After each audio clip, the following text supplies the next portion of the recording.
এই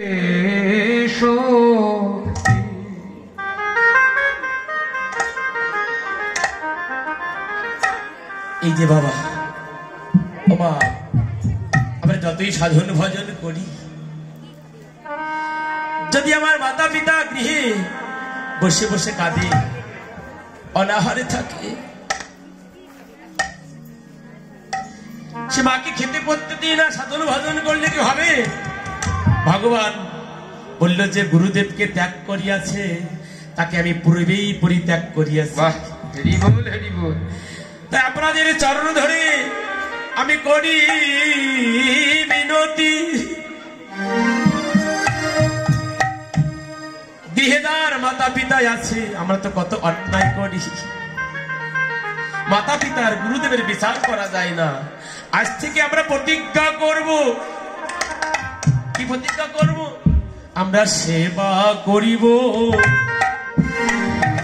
আমরা সেবা করিব, মাতা পিতাকে আজ সেবা করিব, আরে মাতা পিতাকে আমরা সেবা করিব, সেবা করিব, আমরা সেবা করিব, ভজন করিব, আমরা ভজন করিব, বল হরি বল হরি বলে ভজন করিব, বল হরি বলে ভজন করিব। বলেছে ও ভাই, তুই তো এত সময় হরি বল হরি বল তোর করছিস শোধ, তোর মায়ের প্রেম ভালো করে জানি। যমুলার জন বৃক্ষ যখন চাপিয়াছিল গায়ে, যমুনায় জন বৃক্ষ যেদিন চাপিয়াছিল গায়ে, তখন তোর মানন্দ রানী আসছিল কোথায়? তোর মানন্দ রানী আসছিল কোথায়? আমরা তোকে বাঁচিয়েছিলাম, আমরা তোকে বাঁচিয়েছিলাম, আমরা তোকে বাঁচিয়েছিলাম, সেদিন আমরা তোকে বাঁচিয়েছিলাম, সেদিন তোর মা কোথায় ছিল? আমরা তোকে বাঁচিয়েছিলাম, সেদিন তোর মা কোথায় ছিল? আমরা তোকে বাঁচিয়েছিলাম। আরে জানি রে তোর মায়ের প্রেম কত ভালোবাসে, জানি যে তোর মায়ের প্রেম কত ভালোবাসে, স্বল্পনা বনি তরে বেঁধেছিল গাছে, স্বল্পনা বনি তরে বেঁধেছিল গাছে। এই যে মা স্বল্প নবনীতর যে গাছে বেঁধেছিল, এর তো একটা কারণ আছে। যখন পুরাকালে দেবর্ষি নারদ হরিনাম সংকীর্তন করতে যাচ্ছিলেন, যেমন আমার বৈষ্ণব বাবাজিরা এই গ্রামে যখন হরিনাম সংকীর্তন করবার জন্য, সেবা দেবার জন্য আসে, তখন কি করতে হয়? তাদেরকে সম্মান করতে হয়। আমরা যে যে অবস্থায় থাকি না কেন, আগে গুরু সেবা, তারপরে গোবিন্দ সেবা, আগে বৈষ্ণব সেবা। অনন্ত করে গুরু বৈষ্ণব ভগবান শাস্ত্রী কি বলেছেন দেখেন, আমাদের বোঝার জন্য অনন্ত কোটি শাস্ত্র গ্রন্থ আছে। বললেন কি, বৈষ্ণবের নিকট যদি হয় কিঞ্চিত অপরাধ, ভালো করে শুনুন, বৈষ্ণবের নিকট যদি হয় কিঞ্চিত অপরাধ, মহা মহা ভজনেতে জনমের মধ্যে পড়ে যায়, এবার হৃদয়ে গৌর সীতানাথ প্রতি প্রেমানন্দ হরি হরি। তাই বৈষ্ণবের নিকট যদি অপরাধ করা হয় বাবা, যাতে ভজন করবেন, এ ভুল যাবে না। এই সাধুসঙ্গ করিতে করিতে আমার মাস্টার বাবু, আমার কিন্তু কীর্তনের গুরুদেব, আপনারা বুঝতেই পারছেন, তার হাত ধরে কীর্তন জগতে এসেছি। তিনি কিন্তু এখন প্রসাদ বজি, আপনারা আশীর্বাদ করবেন, সেদিন অনন্ত কোটি কাল ধরে সাধু বৈষ্ণবের কারণ থাকতে পারে।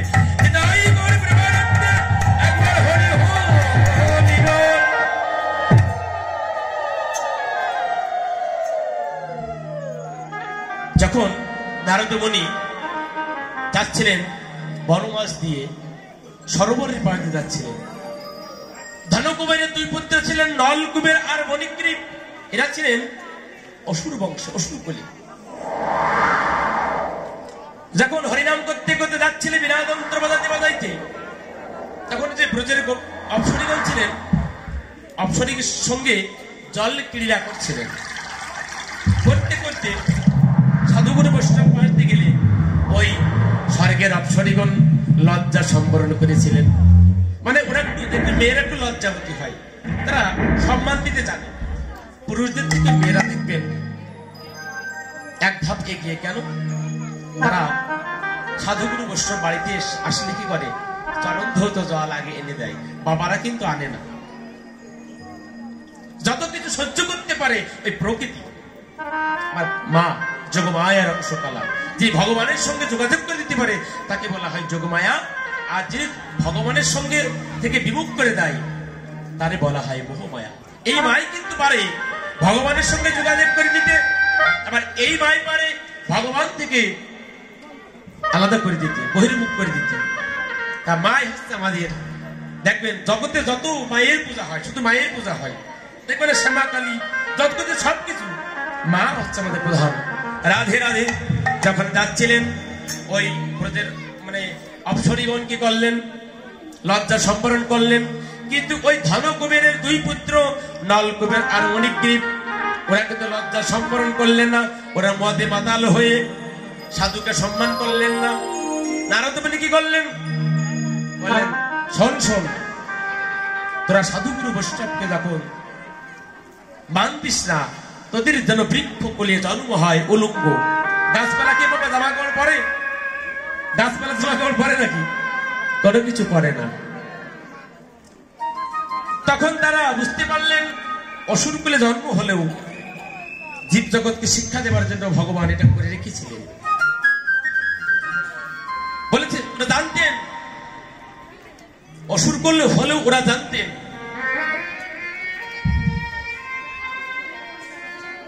ব্রহ্ম বাক্য, ব্রহ্ম অভিশাপ, সাধুগুরু বৈষ্ণবের মুনির অভিশাপ কখনো লঙ্ঘন হয় না।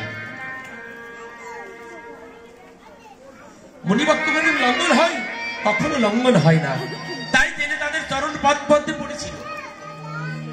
যখন চরণ পাদ পদ্মে পড়েছিল, প্রভু হে গুরুদেব আমরা অন্যায় করেছি। নারদ মুনি বলেছিলেন, হে নলকুবের মণিগ্রীব, তোদের বৃক্ষ জনিতে জন্ম হবে, তবে শোন শোন, তোরা যখন আমার চরণে এসে পড়েছিস, বৈষ্ণবের স্বভাব হলো অজ্ঞের দোষকে ক্ষমা করা। বাহ,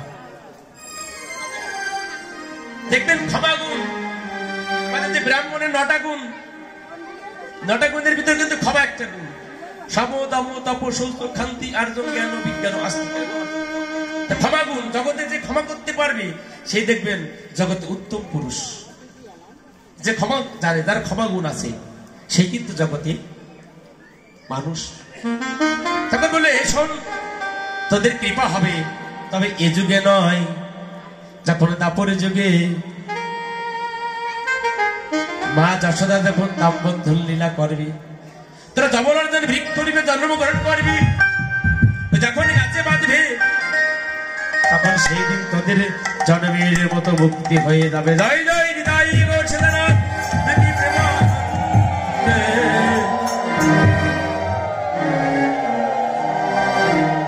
এই কথা যখন বলল, এবার বলরাম এসে বলছে, ওমা হ্যাঁ বুঝতে পেরেছি, শেষ সময় এই যে বলরাম এসে বলছে, ওমা যশোদা, তোমার গোপালকে তো দেবে না, তোমার গোপালকে কি ঘরে রেখে দেবে? তোমার গোপালকে যদি না দাও, ওই নবলক্ষ ধেনুর পাল কি করবে? ওই বনবাজে গিয়ে একটি তৃণও সেবা করে না।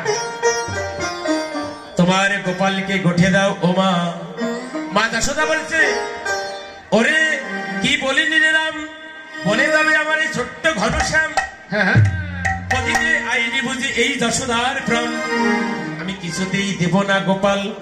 কানাই তোরা রেখে যা গোপাল, আমি কিছুতেই দেব না গোপাল। না না না, যদি আমার নবী রাখাল রে,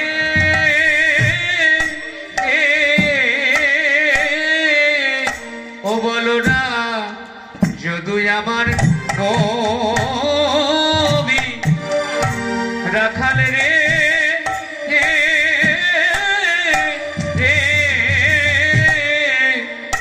নাহি জানে হিতাহিত কিবা গোধনে পালন পিত, নাহি জানে হিতাহিত কিবা গোধনে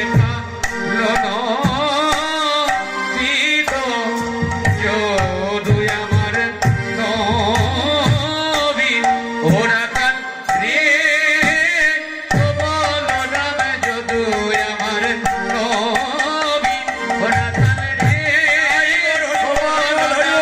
যদু আমার নবী ও রাখাল রে ও বলো না যদু আমার নবী রাখাল রে যদু আমার নবী ও রাখাল রে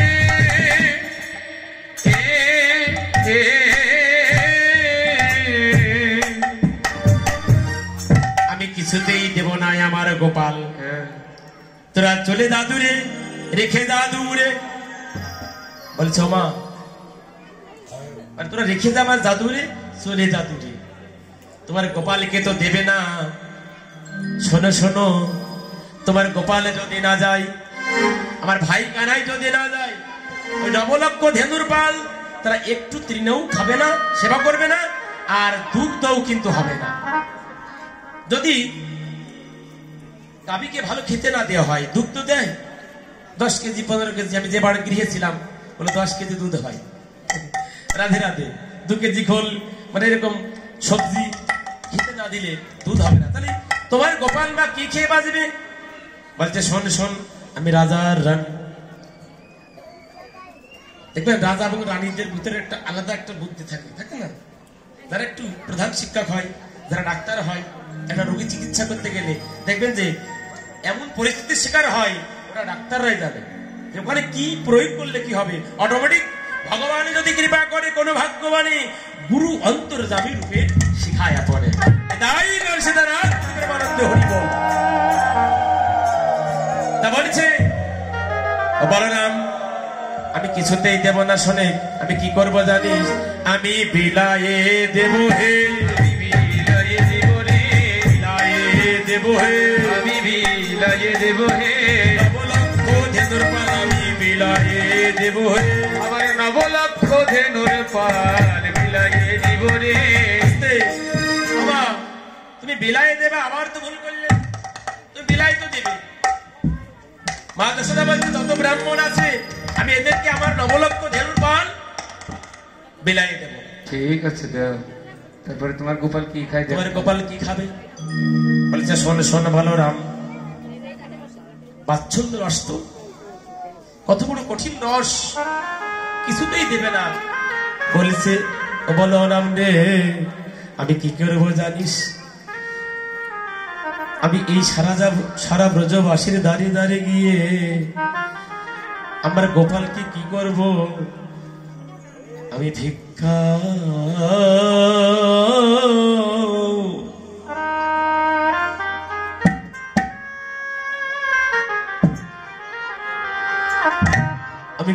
মাগি খাওয়াইব।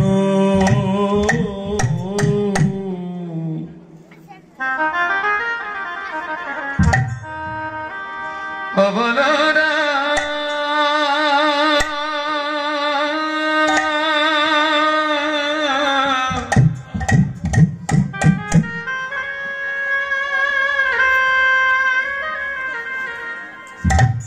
ও শ্রীরাম রে,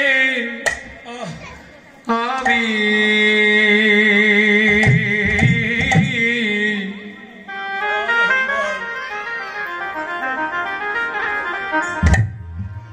আমার গোপালকে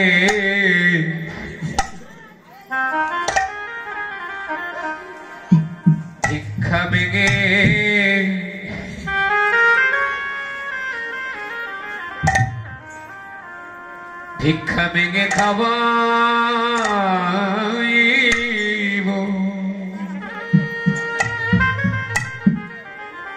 সারা ব্রজ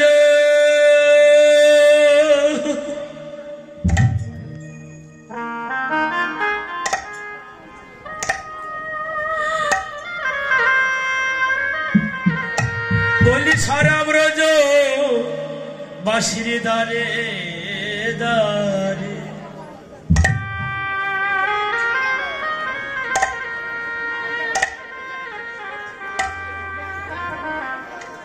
আমি ভিক্ষা করে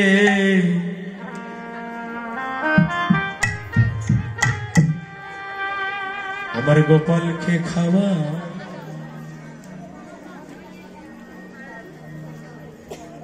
ওরে ওরে ব্রজবাসীর দানে দানে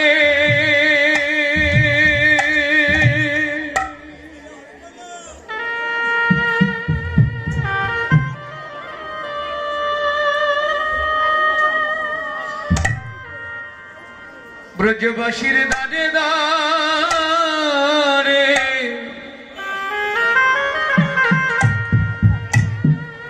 দানে দানে গিয়ে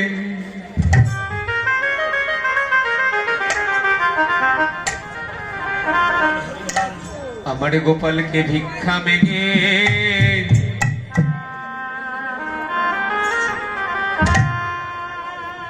আমি খাওয়াইব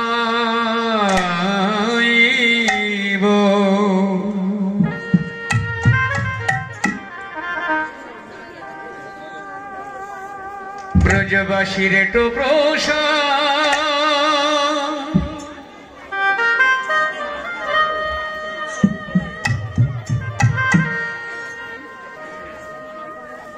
আমি কুড়িয়ে এনে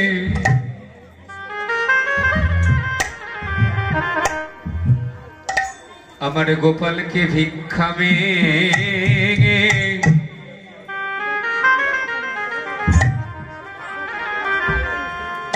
আমি খাওয়াইব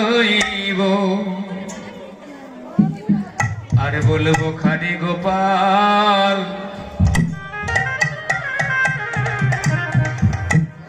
ভক্তের প্রসাদ খারে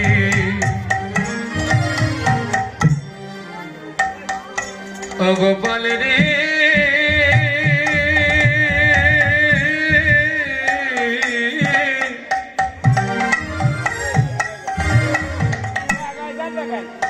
তুই খারে ভক্তে প্রসাদ খারে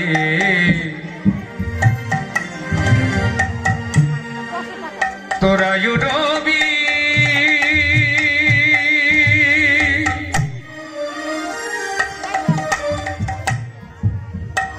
ওরে তোরা রবি বৃদ্ধি হবে খারি গোপাল ব্রজবাসীর তো খারে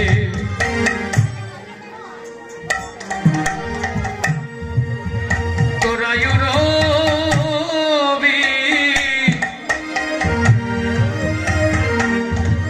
ওরে বাড়ি যাবে বলে খালি গোপাল ব্রজবাসীর এঠো খালি তোরা রবি বিধি হবে খারে গোপাল প্রসাদ খারে তোরা রবি বিধি হবে আমি ব্রজের দাঁড়ে দাঁড়ে ভিক্ষা ভেঙে খাবো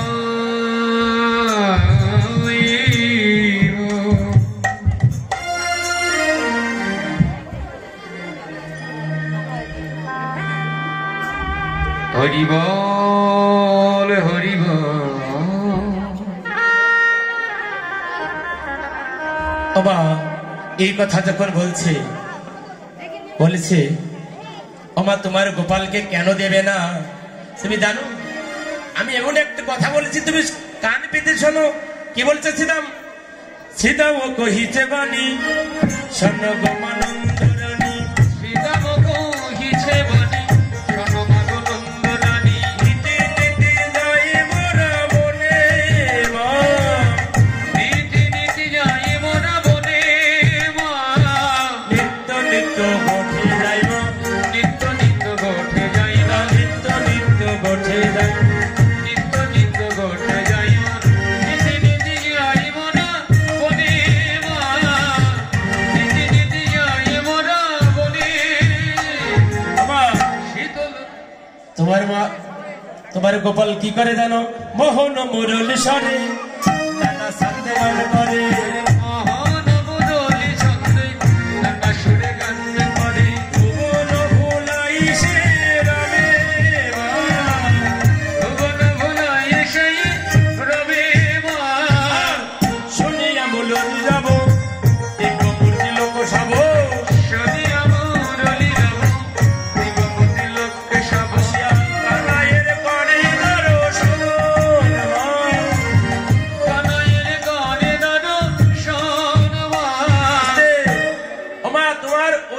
গোপাল মোহন মুরলী যখন বাজায় দেয় তখন কি করে দিব্য ব্রতী লোক আসে। কেমন জানো না, এক একজন আসে হংসের উপরে চড়ি চতুর্মুখে মন্ত্র পড়ি, হংসের উপরে চড়ি চতুর্মুখে মন্ত্র পড়ি, স্তব করে কানাইয়ের পাশে, তবে বলে গানার জানি পাশে মা। আমায় একবার ক্ষমা করো, আমায় একবার ক্ষমা করো, ওই চরণের উপরাধি আমায় একবার ক্ষমা করো, ওই চরণের অপরাধী আমায় একবার ক্ষমা করো। তারপরে কে আসে বাজানো শূন্যপতি বজ্র হাতে আসে ঐরাবতে, সমুদ্রপথে বজ্রহাতে আসে মা ঐরাবতে, কি মোরা পলায়ন রসে, দেশে মোরা বালায়ত রসে মা। তারপরে শূন্যপথে আসে ইন্দ্র, আগে ব্রহ্মা আসলেন, এবার কে আসে বাজানো ক্ষিপ্ত পীড়ায় একদল বিশ্বপৃষ্ঠে আরোহণ, প্রায় একজন বিশ্বপৃষ্ঠে আরোহণ, করে সিংহাটোর নিশান মা, করে সিংহাসন মোর নিশান মা। শিরে জটা ত্রিলোচন অঙ্গে ভস্মবিভূষণ, ত্রিলোচন সর্বয়জ্ঞে বিভীষণ, সদা এ দপয়ে রাম নাম মা, সবই অভয়ে রাম নাম মা। এই রাম নাম করে মা, সে রাম নাম করে মা, রাম নাম করে মা, সে রাম নাম করে মা।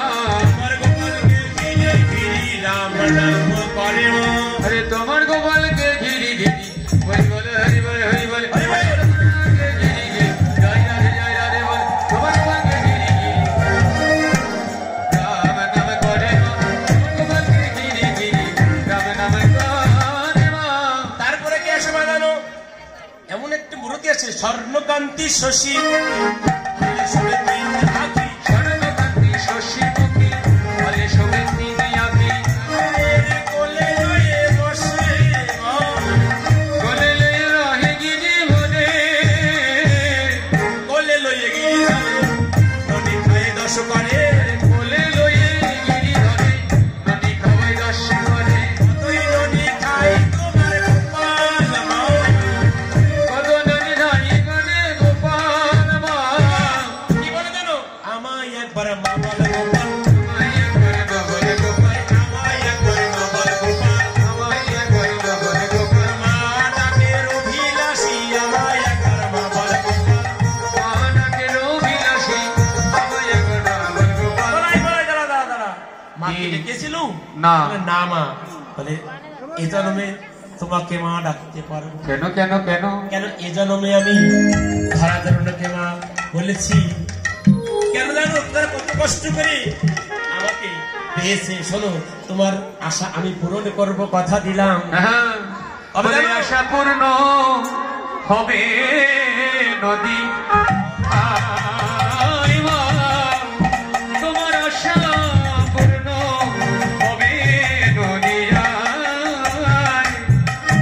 কখন হবে মা, যখন ব্রজ হতে নদিয়ায় আসবো তুমি অদ্বৈত গিরি হবে, সীতা ঠাকুরানী হবে, সেদিন আমি কি করবো জানো, মাথায় বাঁধবো নামাবলি, কাঁধে নিব ভিক্ষার ঝুলি, আমি মাথায় বাঁধবো নামাবলি, কাঁধে নিব ভিক্ষার ঝুলি, জয় রাধে শ্রী রাধে বলে বেড়াইব আমি, বাবা জয় রাধে বলে বেড়াইব আমি, আমি তারে